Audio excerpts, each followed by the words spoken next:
राम राम. जय श्रीराम.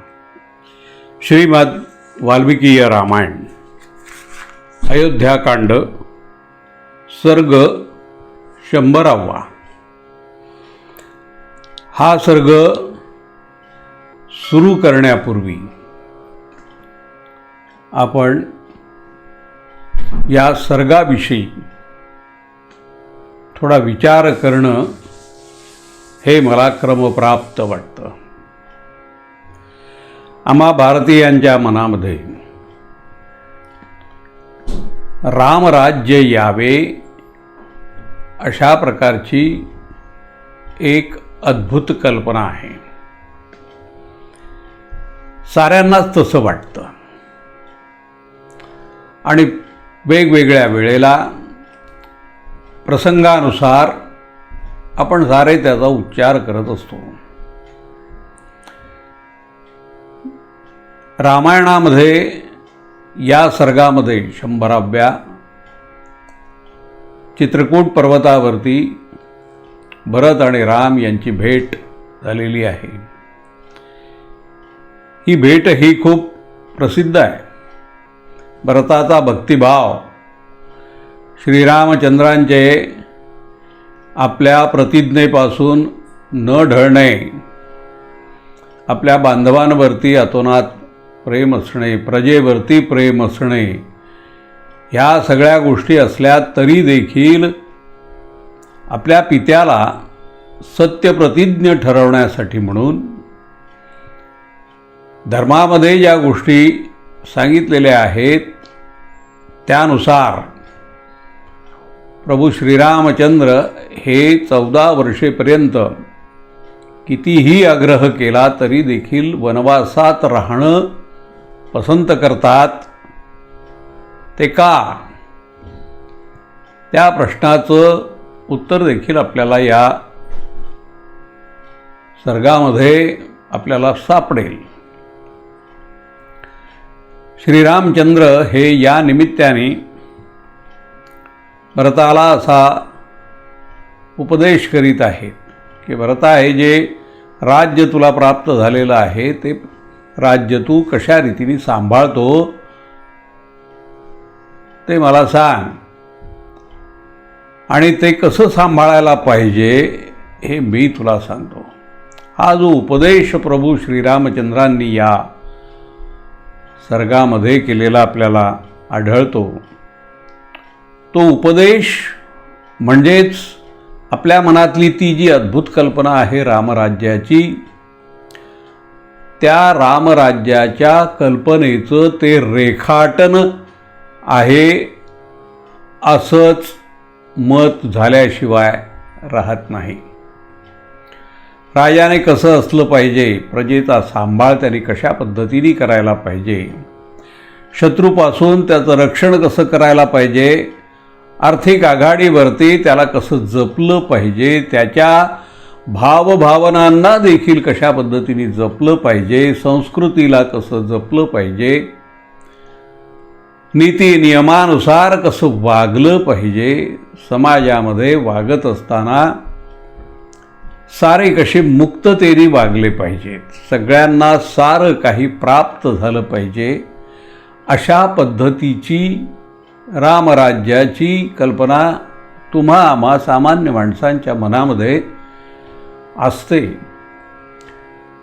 आता ही आपल्या मनात असणारी कल्पना प्रत्यक्ष रामाच्या मनात कशा पद्धतीची आहे, कारण भरत हा राजा झाल्यानंतर त्या भरताला, आपल्या धाकट्या बंधूला राजा म्हणून त्याने कसं वागलं पाहिजे, काय केलं पाहिजे, या संबंधीचा जो उपदेश रामाने केलेला आहे तो अद्भुत उपदेश या 100व्या सर्गामध्ये आलेला आहे. आता तो पाहत असताना, समजून घेत असताना, त्या काळामध्ये ज्या संकल्पना अधिष्ठित होत्या, ज्या संज्ञा अधिष्ठित होत्या, त्या संज्ञा ह्या जर आपल्याला कळल्या तरच या सर्गामध्ये तो जो उपदेश श्रीरामचंद्रांनी केलेला आहे तो उपदेश आपल्या पूर्णपणाने ध्यानी येण्याची शक्यता आहे. आणि म्हणून हा सर्ग सुरू करण्यापूर्वी आपण त्या संज्ञांचा जर थोडा विचार केला तर ते योग्य होईल असं मला वाटल्यावरून मी हे निवेदन आपल्यापुढे केलेलं आहे. आता या सर्गात प्रभू श्रीरामचंद्र भरताला उपदेश करताना दिसतात. तू राजा म्हणून कोणकोणती कर्तव्य करतोस, कसा वागतोस वगैरे हे सगळं सांगत असताना ते असं म्हणतात की हे भरता, दशवर्ग, पंचवर्ग, चतुर्वर्ग वगैरे या सगळ्या गोष्टी तुला ठाऊक आहेत ना, आणि यानुसारच तुझं वर्तन आहे ना, हेच तू करतोस ना, असं प्रेमाने ज्यावेळेला विचारतात त्यावेळेला दशवर्ग म्हणजे काय, पंचवर्ग म्हणजे काय हे आपल्यासारख्यांना कळणं कठीण होतं. म्हणून आपण ती संज्ञा आधी बघूया. तर दशवर्ग म्हणजे काय? वर्ग म्हणजे आपल्या आजच्या भाषेमध्ये क्लास, त्या गोष्टी त्या समान धर्मी ज्या असतात त्या एका कक्षामध्ये येणं, त्या वर्गामध्ये येणं, याला आपण वर्ग असं म्हणत असतो. आता त्याची व्याख्या अशी करण्यात आलेली आहे की कामापासून निर्माण झालेले जे 10 दोष असतात त्या 10 दोषांना दशवर्ग असं म्हटलेलं आहे. आता कामापासून याचा अर्थ जगत असताना जगण्याची जी आसक्ती आपल्यामध्ये असते त्या आसक्तीमुळे वागण्यामध्ये निर्माण होणारे हे दोष असतात. हे सामान्य माणसाच्या आयुष्यातही निर्माण होतात. परंतु राजाच्या आयुष्यामध्ये, त्याच्या जगण्यामध्ये या दोषांना मुळी देखील स्थान नाही. ते दोष कोणते ते आपण आता बघूया. आणि या सगळ्या दोषांचं वर्णन जे आहे ते पहिला राजा जो मनू त्यांनी केलेला आहे. रामाचा जो पूर्वज त्यांनी केलेला आहे. तो असं म्हणतो की आखेट म्हणजे शिकार. राजे लोकांना शिकार करण्याची आवड असतेच, परंतु तो जर दोष झाला, त्याचा जर अतिरेक झाला आणि तेच आयुष्य आहे असं जर राजा समजू लागला, आनंदाचं तेच एक निधान आहे असं जर त्याच्या वर्तनामध्ये, त्याच्या वागण्यात बोलण्यात जर ते प्रतीत झालं तर तो दोष आहे.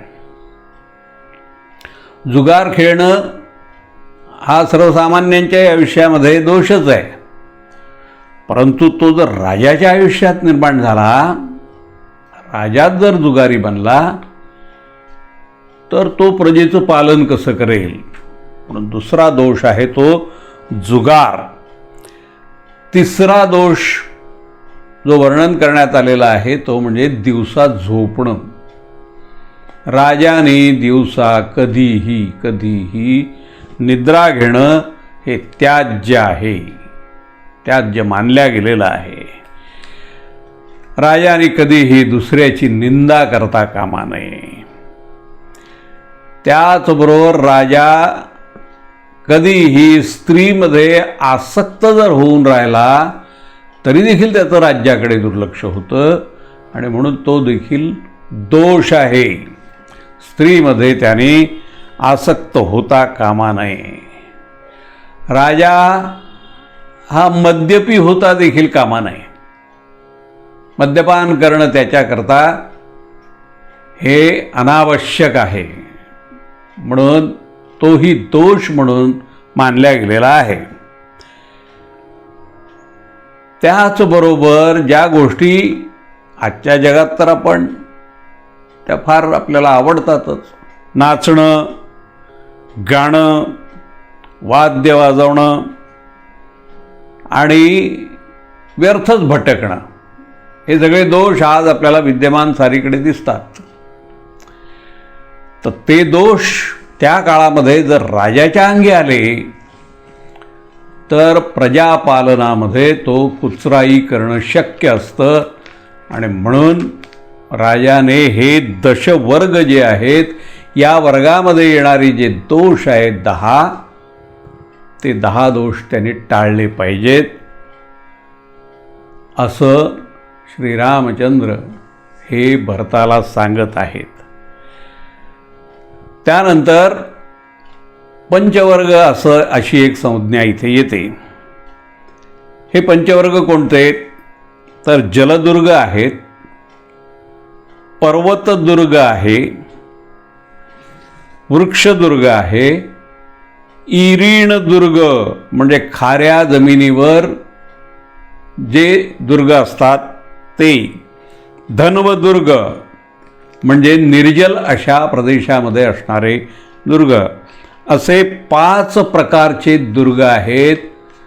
त्याचं अवधान हे राजाला असलं पाहिजे, राजाला त्याचं ज्ञानही असलं पाहिजे आणि या सर्व दुर्गांची त्याने जपणूक केली पाहिजे.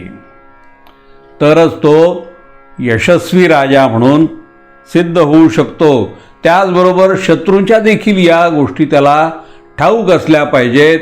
म्हणजे जेव्हा केव्हा विग्रह होतो त्या राजाबरोबरती लढाईचा प्रसंग येतो त्यावेळेला तिथल्या ह्या प्रदेशाची माहिती असणं हे गरजेचं आहे.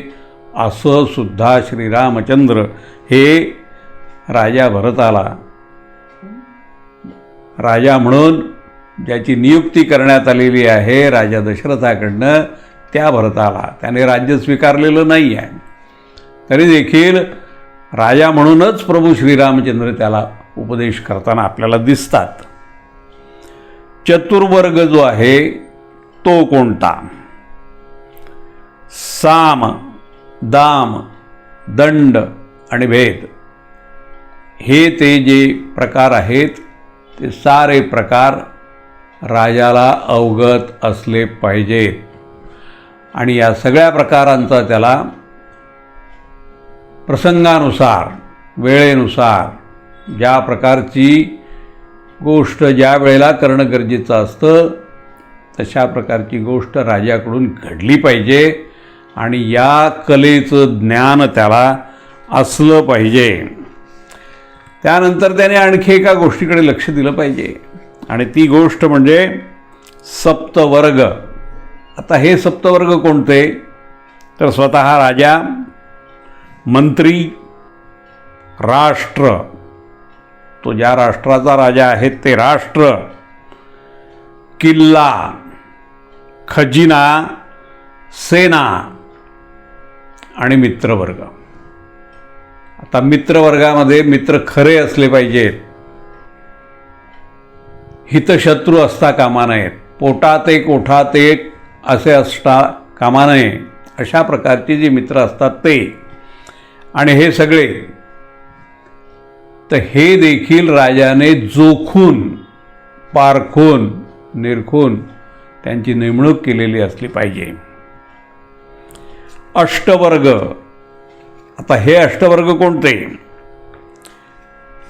आणि ते राजामध्ये का नसावेत? राजाने या दुर्गुणांचा कधीही अंगीकार करता कामा नये.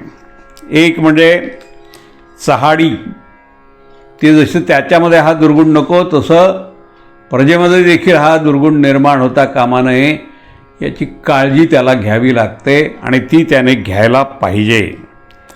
साहस. आता ॲडव्हेंचरस असणं, साहसी असणं हा आजचा सद्गुण आहे, पण इथे साहस दुर्गुणांच्या बाबतीतलं साहस, या गोष्टीकडे अंगुली निर्देश आहे की नसतं साहस करू नका, दुर्गुणांच्या नसत्या नादाला लागू नका. आणि तशा प्रकारचं जे काही साहस असतं ते राजाच्याही अंगी नको आणि ते प्रजेच्या देखील अंगी असता कामा नये. द्रोह करणं. आता हा मानसिकच एक प्रकारचा रोग आहे.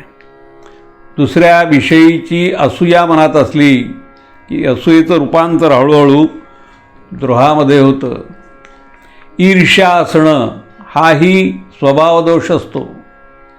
ईर्ष्या असता कामा नये, राजालाही असता कामा नये आणि प्रजेमध्ये सुद्धा हा दुर्गुण निर्माण होता कामा नये. दोषदर्शन, आता दुसऱ्याचे जर दोषच आपण पाहत बसलो तर उजळणी जी होत राहते मनामध्ये, ज्याची आवर्तनं पडत राहतात ती केवळ दोषांचीच असतात. तेव्हा असा दोष देखील अंगी असता कामा नये. आपल्याही नको, प्रजेतही तो निर्माण होता कामा नये. आपल्यात नसला की प्रजेत नसतो, हे ते खरं सूत्र आहे. अर्थदूषण, वाणीची कठोरता आणि दंडाची कठोरता. कठोर वाणीने बोलायला नको. अर्थाच्या बाबतीतले दोष आपल्यामध्ये येता कामा नयेत आणि त्यावरती आपण खूप टीका टिप्पणी कोणावरती करणं ही गोष्ट काही योग्य नसते. पण राजाला न्याय द्यावा लागतो आणि न्याय करण्यासाठी जर यथोचित बुद्धिमत्तेचा वापर केला नाही तर तो निवाडा करत असताना जो दोष त्याला दिसून येतो आणि जो दोषी असतो त्या दोषीला दंड किती करावा, कोणता करावा याचं जर तारतम्य नसेल तर तीही गोष्ट योग्य नसते. हे राजाने तर फार काटेकोरपणे पाळलं पाहिजे, कारण न्यायाची जबाबदारी त्याच्यावरच असते. प्रजा ही त्याच्याच तोंडाकडे न्यायासाठी पाहत असते आणि म्हणून राजा जो आहे त्या राजाने दंड किती करावा याच्याविषयीचं नीतिमत्तापूर्ण असं मत बनवलं पाहिजे. त्यानंतर त्रिवर्गाचंही पालन झालं पाहिजे. आता हे त्रिवर्ग कुठले? धर्म, अर्थ आणि काम. प्रत्येक क्षणाला जगत असताना, वागत असताना, व्यवहार करत असताना, बोलत असताना, चालत असताना, युद्ध करत असताना, संघर्ष होत असताना जर बुद्धिमत्ता ठिकाणावर नसेल तर हे जे पुरुषार्थ आहेत ते पूर्णत्वाला जात नाही. धर्माचं पालन नीट रीतीने होत नाही. तर याकडे राजाचं अत्यंत बारकाईने लक्ष असलं पाहिजे. त्याच्याकडे आणखी काही गुणांची पण गरज असते. ते म्हणजे उत्साहशक्ती असली पाहिजे. निराशाजनक अशा प्रकारचे भाव त्याच्या चेहऱ्यावरती कधीही उमटता कामा नयेत. प्रजेला त्याचा धीर वाटला पाहिजे आणि त्याच्यामध्ये उत्साह असेल तर प्रजेमध्ये देखील उत्साह निर्माण होतो, याविषयी शंका नाही. प्रभुत्व शक्ती. गोड बोलायचं याचा अर्थ प्रभुत्व घालवायचं असा नाही. गोड तर निश्चित बोललंच पाहिजे, चांगल्याच भाषेमध्ये बोललं पाहिजे, परंतु त्यातला अधिकार देखील जाणवला पाहिजे. जर अधिकारच जाणवणार नसेल तर सत्ता राबवता येणं कठीण असतं. म्हणून ते त्यांनी करायला पाहिजे आणि त्याच्या भाषेमध्ये अशा प्रकारची शक्ती असली पाहिजे की जिचं मंत्रशक्तीप्रमाणे वापर झाला पाहिजे. तेही त्याच्याकडे असायलाच पाहिजे. त्यानंतर आणखी एक संज्ञा आपल्याला या सर्गामध्ये भेटते, ती आहे त्रिविद्या. त्रयी, वार्ता आणि दंडनीती याला त्रिविद्या असं म्हटलेलं आहे.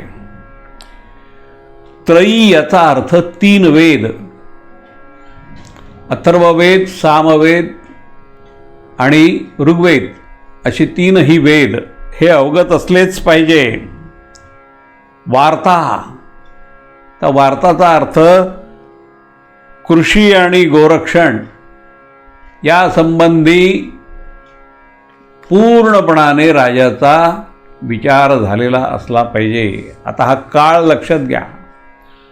हा काळ हा प्राचीन काळ आहे आणि त्या काळामध्ये एवढ्या सगळ्या गोष्टींचं ज्ञान राजाकडे असल्याशिवाय तो राज्य करायला योग्य ठरत नाही. त्याची दंडनीती ही ठरली पाहिजे आणि त्याचं नीतिशास्त्र हे देखील अतिशय पक्व असलं पाहिजे. 6 गुण राजाकडे असले पाहिजेत. आता हे 6 गुण जे आहेत, जे नितांत गरजेचे आहेत, राजाच्या दृष्टीने तर फारच आहेत. ते म्हणजे संधी, विग्रह, यान, आसन, द्वैधी भाव आणि समाश्रय. शत्रूशी सख्य करणं म्हणजे संधी करणं. तर ही संधी करता आली पाहिजे. त्याच्यावरती ज्या वेळेला चढाई करण्याचा प्रसंग येतो तेव्हा चढाई करणं याचा अर्थ विग्रह आहे. आक्रमण जेव्हा करण्याची वेळ येते ते आक्रमण करणं याचा अर्थ यान. त्यानंतर संधी या गोष्टीची वाट पाहत बसणं याचा अर्थ आसन होय. संधीची वाट पाहणं म्हणजेच आसन. दुहेरी नीतीचं वर्तन ज्या वेळेला होत असतं तेव्हा तो असतो द्वैधी भाव. आणि आपल्यापेक्षाही जो बलवान असा राजा असतो त्याला ज्या वेळेला शरण जाण्याची वेळ येते त्यावेळेला त्याला म्हणतात समाश्रय. समाश्रय, आश्रयाला जावं लागणार, परंतु समान पातळीवरती त्याला आश्रय कसा मिळेल अशा पद्धतीचा विचार करता आला पाहिजे. आता दैवी बाधा ही एक संज्ञा आपल्याला या ठिकाणी भेटते. आता दैवी बाधा कोणकोणत्या आहेत? आग लागणं, पूर येणं, आजाराचा प्रादुर्भाव होत राहणं, सारखे प्रजेमध्ये आजार निर्माण होत राहणं, दुष्काळ पडणं, महामारी इत्यादी ज्या गोष्टी असतात त्याचा प्रसार होणं, अशा या ज्या गोष्टी असतात त्या 5 दैवी बाधा होत. राज्याचे अधिकारी, चोर, शत्रू, राजाच्या प्रिय व्यक्ती, स्वतः राजा यांच्यापासून समाजाला जी बाधा निर्माण होत असते आणि जो त्रास होत असतो या त्रासाला मानवी बाधा असं म्हणतात. ही मनुष्याने निर्माण केलेली आहे आणि मनुष्याच्या अंगी जे दोष असतात त्या दोषांच्यामुळे निर्माण होणारी ही जी बाधा आहे ती बाधा. आता राजाचं नीतिपूर्ण कार्य काय असतं तेही श्रीरामचंद्र हे भरताला समजावून सांगताना आपल्याला दिसतात. शत्रू राजांच्या ज्या सेवकांना, बघा याला देखील नीती कसं म्हणतात ते श्रीरामचंद्र समजावून सांगतात की शत्रूचे जे सेवक असतात आणि ज्यांना वेतन मिळालेलं नसतं, जे त्या राजाकडनं अपमानित झालेले असतात, जे आपल्या राजावर, आपल्या मालकावरती हे क्रोधाविष्ट झालेले आहेत आणि जे भयाने घाबरे घुबरे झालेले आहेत, त्या राजाची त्यांना आता भीती देखील वाटते आहे, असे जे कोणी असतील त्या लोकांना वाटेल त्या वस्तू देऊन त्यांना वश करून घेणं हे राजाचं जे कार्य आहे ते नीतिमत्तेमध्ये बसतं. राजाने असं कार्य सारा प्रसंग पाहून जोखून अभ्यासून तपासून अशा प्रकारे वर्तन केलं तर ते नीतीच्या विरुद्ध नसून राजाची ती नीतीच असली पाहिजे, तो राजाचा गुण आहे असं श्रीरामचंद्र हे भरताला समजावून सांगता आहेत. आता विशती वर्ग ही एक संज्ञा आपल्याला या ठिकाणी पाहायला मिळते. त्याचाही अर्थ समजून घेणं हे आवश्यक आहे. बालक, वृद्ध, दीर्घकाळ ज्याला रोग झालेला आहे असे रोगी, जातीमधून ज्यांना दूर केलेला आहे, बहिष्कार घातलेला आहे असे, भित्रा किंवा भित्र्या माणसाबरोबर राहणारा, लोभी लोकांना आश्रय देणारा, मंत्री, सेनापती इत्यादींना असंतुष्ट ठेवणारा, कधीही संतोष न देणारा, विषयामध्ये जो आसक्त आहे तो, चंचलचित्त अशा माणसांच्या बरोबर सल्ला मसलत करणारा. आता चंचल माणसं तू सल्ला काय देणार, पण त्यांचाच सल्ला घेणारा, देव ब्राह्मण इत्यादी लोकांची निंदा करणारा, दैवाने मरणाच्या पंथास लागणारा, मरणाच्या पंथाला लागलेला आहे, भाग्यावरती विश्वास ठेवून पुरुषार्थ करायला नकार देणारा, दुर्भिक्ष लागलेला आहे त्याची पीडा ज्याला आहे, जो ग्रासलेला आहे त्याने तो, किंवा ज्याच्याकडे सेना नाही, सेना रहित आहे तो, किंवा जो स्वदेशातच राहत नाही, दुसरीकडेच कुठेतरी राहतो, किंवा ज्याला खूपच शत्रू आहेत, शत्रूच करून ठेवलेले आहेत स्वभाव दोषांमुळे, किंवा असा की ज्याला क्रूर अशा प्रकारची ग्रहदशा लागलेली आहे, जो सत्य धर्मापासून विचलित झालेला आहे, सत्य धर्माचा त्यागच जणू काही ज्याने केलेला आहे, असे जे 20 प्रकारचे राजे असतात त्या राजांच्या बरोबर आपण कधीही संधी करता कामा नये. ते संधीला योग्य नाहीत असं प्रभू श्रीरामचंद्र हे भरताला उपदेश करताना सांगतायत. आणखी ही एक संज्ञा आपल्याला मिळते ती म्हणजे प्रकृतिमंडल. प्रकृतिमंडल या संज्ञेचा अर्थ असा की राज्याचा स्वामी, अमात्य, सुहृद, कोश, राष्ट्र, दुर्ग आणि सेना अशा राज्याचे जे 7 अंग असतात त्या 7 अंगांना प्रकृतिमंडळ असं म्हटलं जातं. तर हे सगळं राजाला ठाऊक असलं पाहिजे आणि राजाने या गोष्टींचा नीट रीतीने नीतिमत्तेला धरून धर्मानुसार सांभाळ करायला पाहिजे.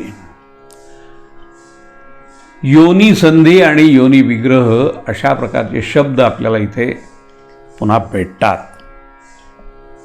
याचा अर्थ असा की द्वैधी भाव आणि समाश्रय हे दोन्ही शब्द आपल्याला आधी भेटून गेलेले आहेत.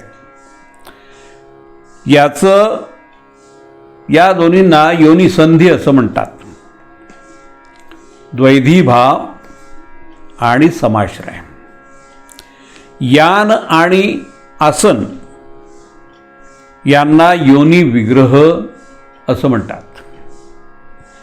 आणि यान आणि आसन हेही 2 शब्द आपल्याला आधी माहीत झालेले आहेत. पहिले दोन जे आहेत म्हणजे द्वैधीभाव आणि समाश्रय हे संधिमूलक शब्द आहेत आणि दुसरे दोन जे आहेत ते विग्रहमूलक असे शब्द आहेत. या साऱ्या संज्ञा आपण आधी पाहणं हे अशा करता गरजेचं आहे की ज्यामुळे प्रभू श्रीरामचंद्र हे भरताला जो उपदेश करत आहेत तो उपदेश आपल्या ध्यानात यावा. हा उपदेश म्हणजे मला तर असं वाटतं की हीच ती रामराज्याची कल्पना आहे. राजाने कसं असलं पाहिजे आणि कसं नसलं पाहिजे, कसं वागलं पाहिजे, न्यायनिवाडे कसे केले पाहिजेत, अर्थकारण कसं केलं पाहिजे, गुप्त कारण कसं राखलं पाहिजे, आक्रमण करताना काय करावं, आक्रमण झालं असताना काय करावं, संधी कशी करावी, विग्रह कसा करावा, त्यावेळेला ज्या गुणांची आवश्यकता असते ते गुण कसे अंगीकारले पाहिजेत, आपले मंत्री कसे असावेत, त्यांनी कसं वागावं, राजांनी समाजात वागताना कसं वागावं, त्याची वाणी कशी असली पाहिजे, त्याच्या चेहऱ्यावरती कोणते भाव असले पाहिजेत, त्याचा धाकही कसा असला पाहिजे आणि त्याच्याविषयी प्रेमही कसं असलं पाहिजे, अशा अनेक गोष्टींचा विचार प्रभू श्रीरामचंद्र हे भरताला शिकवत आहेत. समाजामध्ये परस्परांचे संबंध कसे असले पाहिजे, ईर्ष्या कशी नसली पाहिजे, द्वेषभाव हा समाजघातक कसा आहे आणि द्वेषपूर्ण स्पर्धा जी असते तिनेही समाजाचा कसा नाश होतो, अशा प्रकारचा उपदेश प्रभू श्रीरामचंद्र हे भरताला मोठ्या प्रेमाने करता आहेत. आणि असंच राज्य तू करतोस ना रे, असा अत्यंत प्रेमाने ते प्रश्न विचारतात. खरं म्हणजे ते आत्ता वनामध्ये आहेत आणि वनातल्या साऱ्या यातना ते आत्ता सहन करत आहेत. आणि असं असूनही आपल्या भावंडांवरचं त्यांचं जे प्रेम आहे ते प्रेम आपल्याला या सर्गामध्ये पाहायला मिळतं. त्याचबरोबर भरत हा तोडीस-तोड कसा आहे, प्रेमाच्या बाबतीमध्ये तो देखील मागे कसा नाही, तोही कसा नीतिमान आहे, धर्मपालनामध्ये कसा अग्रेसर आहे, राज्याचा कसा लोभी नाही आणि आपल्या मातेने जे काही केलेलं आहे ते अनुचित कसं आहे हे सारं ज्याच्या अंगी आहे तो हा भरत आहे. अशी सारी जी भावंड आहेत ती अत्युच्च अशा गुणांनी मंडित झालेली आहेत आणि त्याचं दर्शन आपल्याला या सर्गामध्ये होतं. आता आपण तो सर्ग जो आहे तो पाहूयात. श्रीराम.